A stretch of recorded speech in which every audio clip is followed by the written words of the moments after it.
आदमी एक काम चार।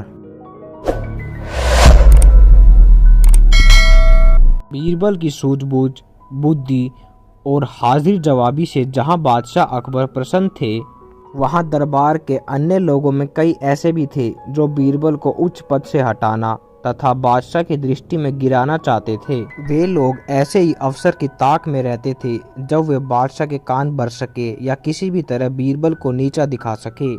ऐसे अवसर अक्सर ही आते रहते थे।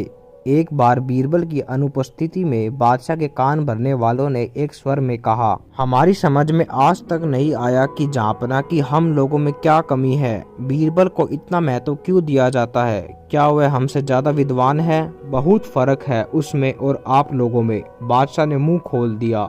जानने की इच्छा है हुजूर? हाँ हुजूर, फर्क दिखाया जाएगा। इसी समय बीरबल के पास सूचना भेज दो, वह 7 दिनों के लिए छुट्टी पर रहे तथा दरबार में न आए। तुम लोगों में से जो सबसे चतुर हो वह उनके स्थान पर काम करे, उनकी कुर्सी पर विराजमान हो। इस 1 हफ्ते में हम फर्क का एहसास करा देंगे। ऐसा ही किया गया। उन लोगों में से जो सबसे चतुर था उसे बीरबल के स्थान पर नियुक्त कर दिया गया। बीरबल की हफ्ते भर के लिए छुट्टी कर दी गई। बादशाह उन सबकी परीक्षा लेने का उचित अवसर और परीक्षा का विषय खोजते रहे। 1 सप्ताह खत्म होने को आ गया। 6ठा दिन था। बादशाह ने दरबारियों को एकत्र करके उनके द्वारा चुने गए उस चतुर व्यक्ति से कहा, हमारे महल के पीछे हिस्से में कुतिया के बच्चों की आवाजें आती रहती है, देखकर आओ माजरा क्या है। बहुत अच्छा हुजूर, कहकर चतुर व्यक्ति चला गया। थोड़ी देर बाद लौटा। बादशाह ने मुस्कुराकर पूछा, क्या माजरा है?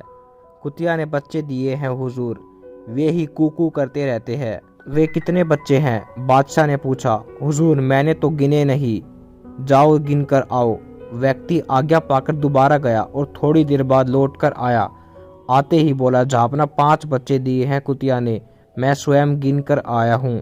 अच्छा, तो तुमने यह भी जरूर देखा होगा कि उनमें से कितने नर हैं और कितने मादा? बादशाह ने मुस्कुराकर कहा।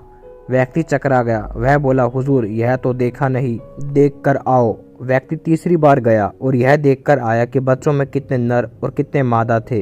हुजूर, 2 नर और 3 मादाएं। अच्छा, जो नर है उनके रंग कैसे कैसे हैं? जी। वह व्यक्ति पुनः घूमने लगा। मैंने दोनों नर बच्चों के रंग पूछे हैं। बादशाह ने कहा, में से एक तो काला है और एक शायद सफेद। जरा मैं एक बार फिर देख आता हूँ। और व्यक्ति चौथी बार गया। आकर बताया कि नर काला सफेद और दूसरा बादामी, मादाओं में से 2 काली और 1 बादामी है। बैठ जाइए, बादशाह ने कहा। व्यक्ति बैठ गया। अब बीरबल को यहाँ बुलाया गया। बीरबल ने आते ही कहा, हुजूर, अभी तो 1 दिन और बाकी है, मैं परसों अपने आप ही आ जाता। जरूरी काम है, सेवा बताइए। हमारे महल के पीछे के बाग में अजीब सी आवाजें आती हैं, जैसे कभी कुत्तों के भौंकने की, कभी कुतिया के बच्चों की कूकू, कभी गुर्राने की। देख कर आओ माजरा क्या है, जरा जल्दी लौटना। अच्छा जापना। बीरबल चले गए। बीरबल जब लौटे तो बादशाह ने प्रश्न किया, क्या माजरा है? कुतिया ब्याई है, 5 बच्चे दिए हैं, वे सब कू करते हैं। कुतिया गुर्राती या भौंकती रही होगी रात में, कोई बात नहीं है वहाँ। 5 बच्चे हैं, उनमें नर मादा कितने कितने हैं? 2 नर 3 मादाएं हैं, बीरबल ने बताया। रंग किस प्रकार के हैं? एक नर काला सफेद, दूसरा बादामी, मादाएं 2 काली और 1 बादामी है। बीरबल का उत्तर सुनकर बादशाह प्रसन्न हो गए। उन्होंने अपने दिल पर गर्व किया कि उन्हें एक बुद्धिमान व्यक्ति मिला है जो उनके साथ रहता है। अपनी प्रसन्नता दबाए हुए बोले, अब तुम लोग समझ गए होंगे कि तुम में और बीरबल में क्या फर्क है। क्यों श्रीमान जी? जी। व्यक्ति का सिर झुक गया। जिस काम को वह 4 बार में कर सका था और 2.5 घंटा लगाया था, उसे बीरबल ने एक ही बार में केवल आधे घंटे में कर दिया। वह समझ गया कि उसमें और बीरबल में क्या फ़र्क है। बीरबल ने जो मान पाया है अपनी योग्यता के बल पर पाया है। दोस्तों, अगर आपको यह कहानी अच्छी लगी हो तो लाइक और सब्सक्राइब जरूर करें। धन्यवाद।